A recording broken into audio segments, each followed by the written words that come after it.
हदीस समाअत कर रहे हैं और दर्स बुखारी के अंदर आज हमारी हदीस नंबर जो है वो 88 है।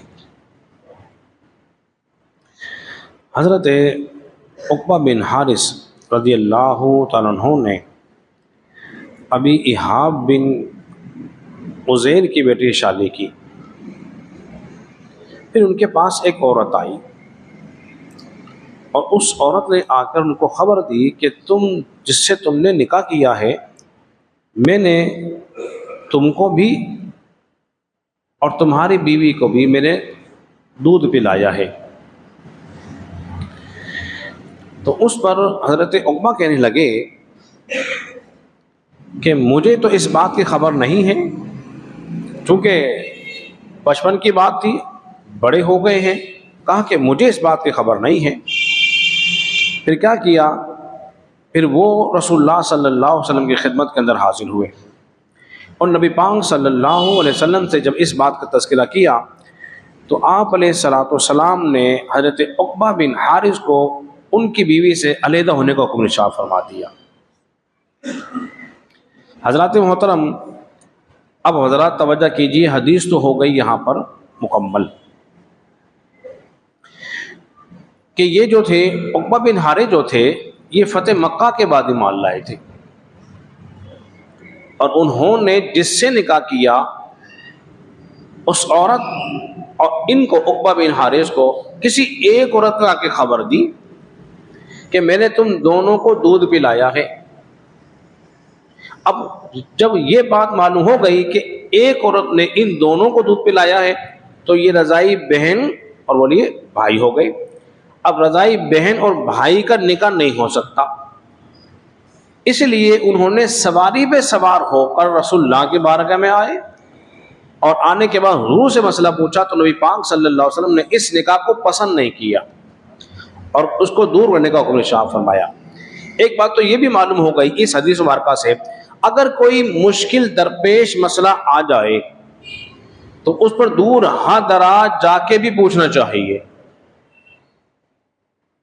दूर सफर करके जाना भी चाहिए।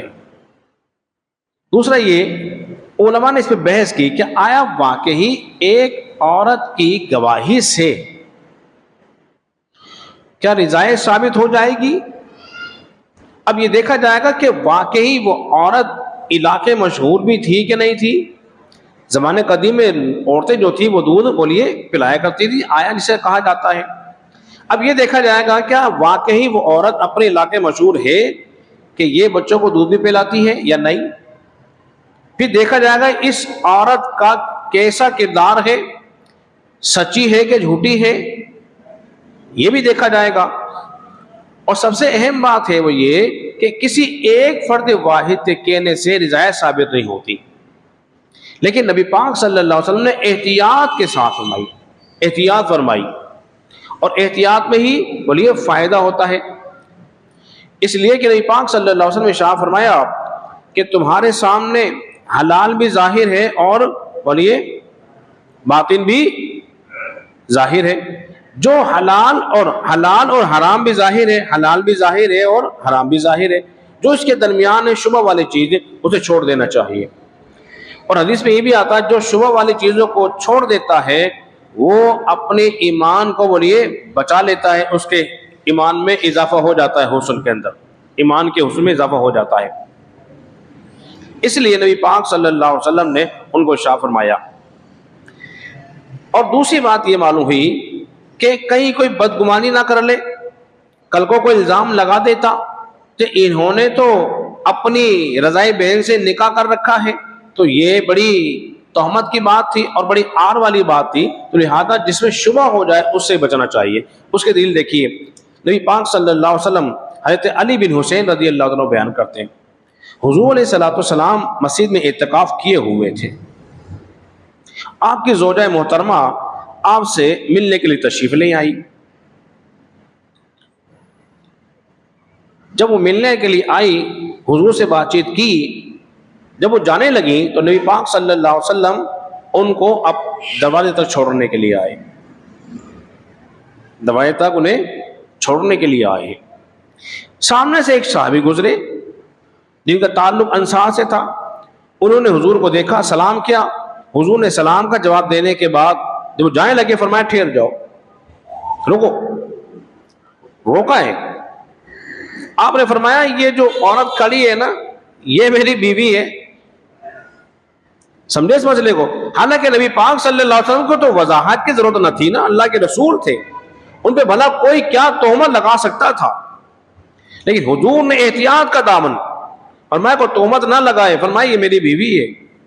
अर्ज किया आका रसूलुल्लाह सल्लल्लाहु अलैहि वसल्लम, मुझे जो बात बड़ी दुश्वार गुजरी है, कहीं मैं भी आप पे बदगुमान करता, कहीं मैं भी आपको कोई बदगुमान करता?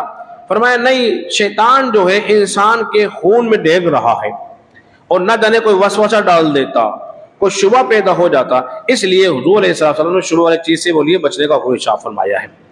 जब रिजायत साबित होगी तो उसके लिए दो औरतें की गवाही, दो औरतों की गवाही या फिर एक मर्द, एक मर्द और दो औरतें या फिर दो मर्द, ठीक है, ये गवाही है। इसलिए कि औरत की गवाही जो है वो आधी है, औरत की गवाही आधी है। दो औरतों की एक गवाही होगी और मर्द जो है उसकी एक गवाही है। मर्द के मुकाबले में औरत क्या है बोलिए? आधा है, निफ्स है। इसलिए शरीयत में विरासत में मर्द के मुकाबले औरत को आधा रखा गया है। तो ये कानून अल्लाह ताला ने जो बयान फरमाए ये बहुत ही उम्दा और प्यारे हैं। इसलिए फरमाया गया है कि किसी एक के कहने से रज़ाए साबित नहीं होगी। अल्लाह रब्बुल इज्जत की बारगाह में दुआ करें, खालिक कायनात